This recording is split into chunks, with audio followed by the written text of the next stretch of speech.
माँ के जगराते की हम महिमा सुनाते हैं सुनो, कितना बड़ा है उसका नाम बताते हैं सुनो।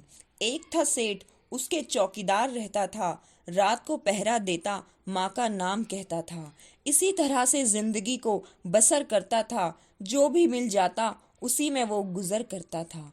और एक रात अपने पहरे पे जैसे वो गया, दूर से आवाज सुनी, खड़ा खड़ा खो ही गया।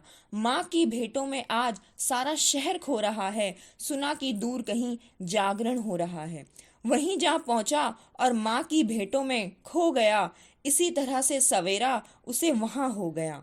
और उसी रात महलों में एक घटना हुई। सेठ जी के घर बड़ी जबरदस्त चोरी हुई। माल को बांधकर जैसे ही चोर जाने लगे, हर एक फाटक पे खड़ा चौकीदार पाने लगी। इसी तरह से सारी रात चोर घूमते रहे, अपने बाहर जाने का रास्ता वो ढूंढते रहे, मगर उनको ना सारी रात रास्ता नजर आया और इसी भाग दौड़ में सवेरा हो आया। सुबह सब जाग गए और चोर पकड़े गए, मोटी रस्सी में बांध करके सभी जकड़े गए। सभी चोरों को लेकर के थाना पहुंचाया गया। सामने कोतवाल के सबको बैठाया गया।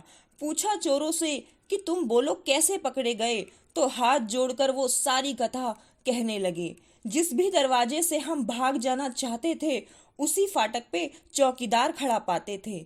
उधर थाने में चोरों का यह हाल हो रहा था, इधर वो चौकीदार खड़ा हुआ रो रहा था। सोच रहा था, रात ना मैं जगराता में जाता और ना ही सेठ जी का माल ऐसे उठ पाता। अब अपनी नौकरी को कैसे बचा पाऊंगा? मरेंगे बच्चे भूखे, मैं तो जेल जाऊंगा। इसी तरह से सोचता हुआ थाने पहुंचा। थाने के गेट पर खड़ा हुआ जो सेठ देखा, पहले तो सोचने लगा कि भाग जाऊंगा, फिर ये सोचा कि पुलिस से नहीं बच पाऊंगा, और यही सोच करके सेठ जी के पास गया। सेठ जी ने बढ़कर के सीने से लगा ही लिया। पास कोतवाल के फिर चौकीदार को ले चले।